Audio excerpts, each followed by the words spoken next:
La Côte d'Ivoire entre dans une nouvelle étape politique et une question revient partout.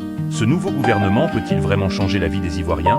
Entre vie chère, chômage des jeunes, sécurité et pouvoir d'achat, les défis sont grands et l'impatience du peuple se fait sentir. Les promesses ne suffisent plus, place aux actions concrètes. Chaque ministre est observé, chaque décision sera jugée. Réussite ou déception? L'avenir commence maintenant. Donnez votre avis en commentaire, partagez et abonnez-vous pour suivre toute l'actualité. Est-ce qu'on a les bons profils pour relever les défis du pays, selon vous, Oumangaël Lakpa? Bien. Bonsoir Ali. Bonsoir. À tous nos téléspectateurs. Je pense que pour aborder cette grande question, il faut d'abord aller sur les grandes orientations de la vision du RHDP, donc du président Alassane Ouattara, qui, on se souvient, lors de la campagne électorale, ils avaient dit un truc, ils avaient fait une communication autour d'une grande Côte d'Ivoire solidaire et puis ambitieuse. Donc pour réaliser cela, c'est sur plusieurs piliers. Ils ont d'abord opté pour la continuité parce qu'après leur bilan, le bilan du RHDP, ou en tout cas pour les cas du RHDP, le bilan il est positif. Donc il faut aller dans la continuité et puis cette nouvelle vision est axée sur la paix, la sécurité, la stabilité, l'éducation, la formation, la santé, le développement des infrastructures, l'agriculture, pour la création de nouveaux emplois, l'industrialisation, la bonne gouvernance. Alors pour pouvoir réaliser cela, le président Ouattara, après son investiture, maintenant a besoin d'une équipe qui peut effectivement réussir à arriver à l'objectif. Est-ce que l'équipe contient les bons profils? L'équipe contient les bons profils. Pourquoi? Parce que je l'ai dit tout à l'heure, ils ont fait un bilan et il est positif. Si, en général, la plupart ont été reconduits. C'est vrai qu'on a quelques réaménagements. Il y a certains qui ont quitté un ministère à un autre. Je pense que c'est pour un souci d'efficacité. Et puis, il y a 3 nouveaux qui font leur entrée.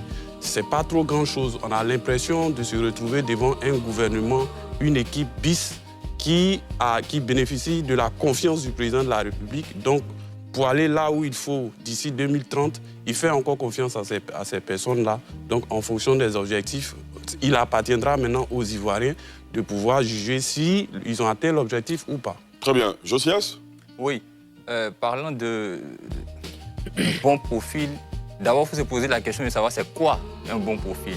Parce que si on se pose cette question-là, je pense qu'on pourrait facilement comprendre la suite pour dire si le gouvernement il est pertinent en ce sens-là.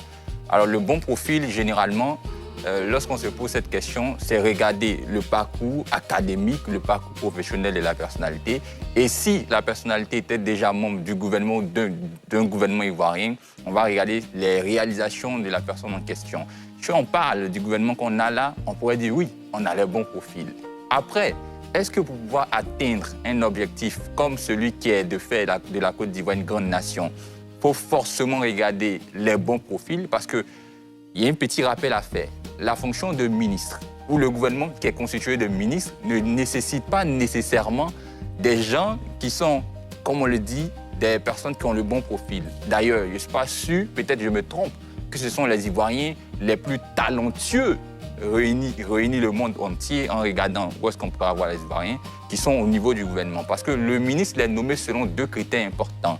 Aussi bien sa compétence, mais son aura politique ou son apport politique.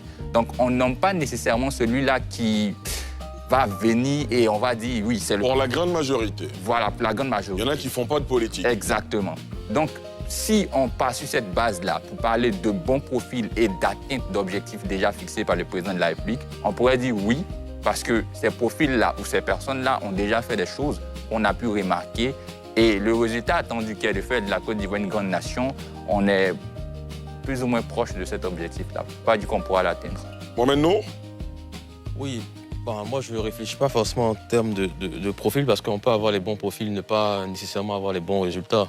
On jugera dans quelques mois les résultats. Je sais qu'on a plusieurs types de profils. On a les profils de technocrates, de politiques, des profils aussi d'experts sectoriels. Et même aussi, j'ai un pincement au cœur, on n'a pas pu piocher les plus compétents chez les plus jeunes parmi les entrées. Mais après, je reviens un peu sur ce que le président avait dit lors de son annonce, son adresse à la nation le 31 décembre dernier. Il disait justement que l'objectif pour les prochaines années sur le PND 2026-2030, ça serait vraiment d'offrir les services les plus accessibles et les plus efficaces aux citoyens. Donc dans cette volonté-là, on peut revoir certaines reconductions qui sont intéressantes. Je pense notamment au ministre Nguessan Kofi, par exemple, qui a été un homme de réforme. On a pu voir le travail qu'il a accompli au ministère de l'enseignement technique, les réformes qui ont été faites pour faciliter justement l'orientation de certains élèves et les partenariats internationaux qui ont pu être créés. Après, si on veut aussi offrir de meilleurs services aux populations, on pense nécessairement à la santé. Donc je pense à deux ministères précis, notamment le ministère de la Santé en charge de la couverture maladie universelle. Il y a aussi le ministère de l'Emploi et de la Protection sociale, avec le ministre Maître Camara, par exemple. Aujourd'hui, quand on regarde entre 2021 et 2025, on a presque plus que quintuplé le nombre d'enrôlés à la CMU. Il y a des défis qui vont être là, notamment le fonctionnement de la CMU, les personnes en situation de handicap aussi, qui ont plus ou moins une certaine satisfaction. Quand on sait qu'on a eu quand même plus de 2500 personnes qui ont intégré la fonction publique des personnes en situation de handicap, et même les retraités. Donc il y a une panoplie de bons résultats qui ont mérité les reconductions de certains ministres. Donc je pense qu'il y a des bons profils. Après, on les jugera sur les prochains mois avec des bons résultats. On ne va pas se cantonner à juger une banane par sa peau. Absolument. Alamine Fofana. Par rapport, déjà, félicitations au nouveau gouvernement. Donc, c'est des personnalités qui ont le mérite d'avoir ces différents postes-là. Contrairement à Josias, je ne pense pas que dans les critères de bon profil, il faut forcément un aura politique ou bien un ancrage politique. Donc là, on est vis-à-vis d'une question de gouvernance de manière pure. Et en matière de gouvernance, pour moi, il y a trois profils qui ressortent du lot pour pouvoir mener à bien une fonction comme ministre. Donc le premier, c'est la compétence technique. Donc c'est la compétence technique qui souvent n'a rien à voir avec l'aura politique ou bien le poids politique. Parce que ces ministères-là gèrent des budgets à hauteur de milliards dans des domaines qui touchent au quotidien des Ivoiriens. Donc il faut une compétence, il faut une technicité, il faut une efficacité pour pouvoir mener à bien ces préoccupations. Donc pour moi, c'est le premier profil qui est le plus important. Le deuxième profil, c'est le profil de manager. Parce qu'au-delà de la compétence technique, vous managez des hommes. Donc vous managez une équipe, vous managez un groupe, vous managez des émotions. Donc il faut pouvoir gérer ces émotions. Et le dernier profil pour moi, c'est la base expérimentale. Et pour la majorité, ils ont minimum une demi-décennie d'expérience à la tête de ces différents ministères-là. Après, c'est des hommes publics. Donc c'est 34 personnalités parmi 23 millions d'Ivoiriens. Donc c'est clair qu'ils auront aussi le profit de l'homme public, de la popularité. Mais pour moi, de manière générale, ce sont de bons profils et on leur souhaite bonne chance dans ce mandat-là. Le moment est arrivé.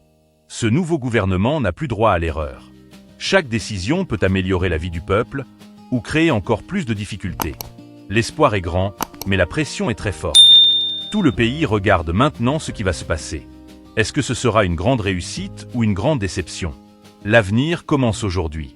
Donnez votre avis en commentaire, partagez la vidéo et abonnez-vous pour suivre toute l'actualité.